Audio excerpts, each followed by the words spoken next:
Hello everybody, welcome to today's episode of Sold! Exclamation point. I've been doing a lot of cleaning down here, so wrong way. So I'm very proud of that. I always feel better when stuff is cleaned up. I got this stuff over here that'll go in the next K-bit auction, so that'll be gone. I'll have a nice clean space for a day or two before it starts to go haywire. Usually the way it works, I clean and then a new collection comes in and then it all goes to hell. So, alright, so not a big sale today, but I have some really cool items that I wanted to share with you. So I was like, I want to make sure to do a video today. So first up, we got another of the College World Series. I bought a big lot of these shirts. I've done very well on them so far. They don't sell fast, but I have so many, and I'm into them so cheap. Every time one sells, I'm a very happy camper. That went for 17. Okay, so War Moon, Vikings. A little bit of damage on the screen print on the front. Pretty good on the back, but a little cracking. 20 bucks. I was actually really surprised with that. I thought since he only played for us for a couple years, there wouldn't be a lot of supply, but there was actually a decent amount of supply. So that you'll show you with jerseys, got to look up the players. All I have to do with the player, his popularity, how many they made, that mix. And sometimes the guy who you think would be worth more is not. And War Moon was one that they made enough of them to satisfy demand. Next up, we got Scotland. This is all sewn pat. Not really something I would normally buy. This came from a client. But really well-made hoodie, so definitely sellable. Sold relatively quick, but of course I didn't price it up because it's not particularly collectible. But 27 bucks, so quick sale equals happy me and happy client, I would assume. Next up, Game Day, Buffalo Bills. I think this is actually a Viking. Yeah, Broncos. Andre Reed, probably sold because of Reed on the cover. Went for $10. Again, I have a lot of them. Sell-through rate is horrible.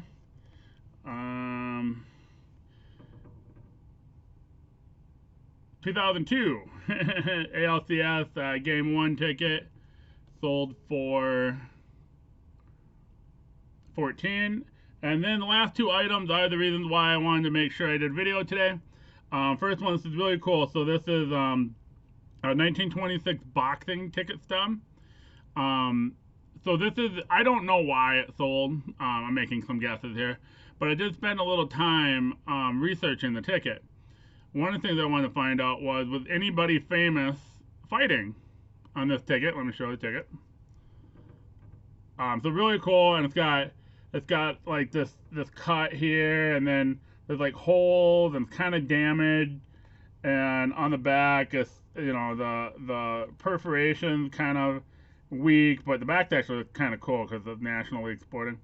And actually that doesn't take a ton of value away, mainly because there's not a whole lot of supply of boxing tickets from 1926. You're gonna buy what's available.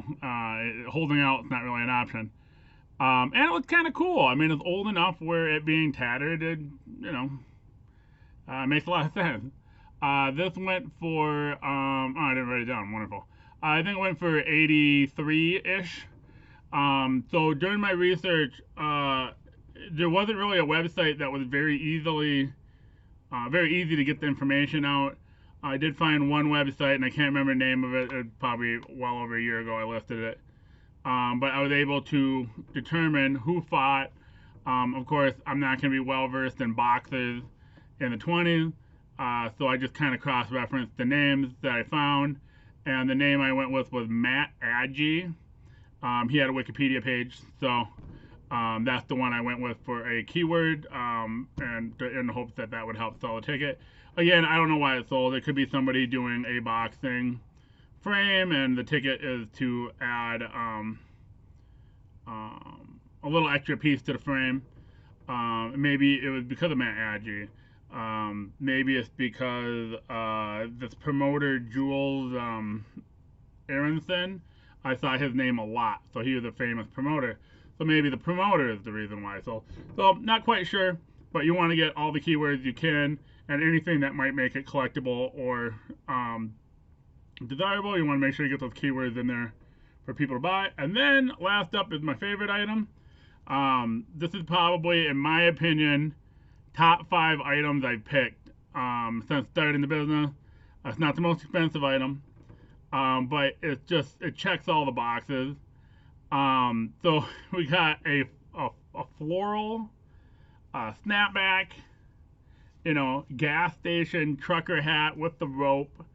You got the Peterbilt, and Peterbilt's relatively collectible.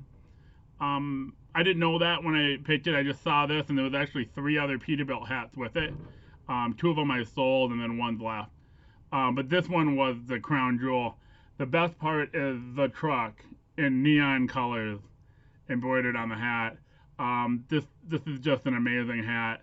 And I did want to talk a little bit about theory.